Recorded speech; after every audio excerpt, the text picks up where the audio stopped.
This is Susan Bradley for CSO Online. So you've seen the headlines. We need to get ready for a potential pandemic, a virus. And even if we don't think it's going to occur, have you done the what ifs? What if your boss calls you up and says, hey, everyone in the office needs to work from home? Are you ready for that? Do you have such things as remote access tools? Tools that allow you to reach out to your home users and can help them set up VPN or other remote access software. There's things like Splashtop, LogMe and Rescue, and also reach out to your consultants. They may have remote access tools that they can give you and loan to you while this crisis is going on. Do you have policies in your office to handle home use rights? Have you thought about supporting Macintosh? And for Windows, we can think of things like Defender as being a good enough antivirus, but what about Macintosh antivirus? And if you think that your users aren't secure, just keep in mind that Slayer Trojan attacks 1 in 10 Macintosh users. So don't think in terms of Macintosh being invincible. It too is vulnerable to software issues. So think in terms of what the bare minimum requirements for both Mac and Windows home users. Do they have good enough software? Do they have good enough antivirus? Do they have Office suites?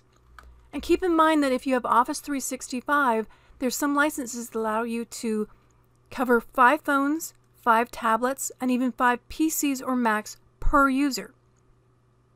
If you're a volume license user, you can have home use rights. Reach out to your volume license provider and to see what licenses and what options you have. So think in terms of, do your home users have the necessary tools to either remote into your office or to have an office suite that they need in order to work from home? These days, Microsoft Teams is giving away paid features for 6 months due to the coronavirus outbreak. Look to see if that's good enough for your environment. Maybe you just need to call and have meetings, virtual meetings. If you don't have enough desktops to remote into, there's a Windows Virtual Desktop that is delivered on Azure. You can also deploy Office 365 Pro Plus in a Windows Virtual Desktop. And don't overlook the issues of remote working. If nobody's worked from home before, it can be a little bit isolating. So make sure that you have tips of remote workers, reaching out to coworkers, looking at what kind of microphones and cameras that they have to make sure that they have the best experience. Also, don't just open up remote access and think that's good enough. For example, the Dridex ransomware went through RDP brute force attacks. So don't just open up 3389 to your servers and say, hey, that's good enough, our admins can get in. You want to make sure that you have secure remote access. Secure remote RDP, RD Gateway. Look for even tools like Duo that allows you to do secure remote access with 2-factor during this process. Also, don't just open up VPN and think it's secure enough. Recently, Pulse Secure VPN had a vulnerability and there were attacks as a result. So look to see what kind of VPN software is installed on the home user machines. They may need to have security updates before you can roll out VPN. And also make sure that you have a company electronic bulletin board so that users in your office know exactly where to go to for good information. There are lots of scams out there and phishing attacks having to do with COVID-19.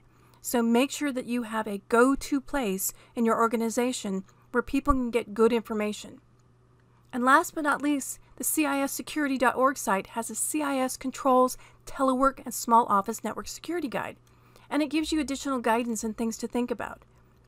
So even if you aren't working from home for the next month, think in terms of what if. Can you do it? Do you have the resources available? Do you have tools that you can reach out to home users? Think in terms of what you need to have if you need to work from home. Do you have the necessary tools? So think of the what if. Can you do it? Until next time, this is Susan Bradley, hopefully making you think a little bit for CSO Online. Thanks again. Bye-bye.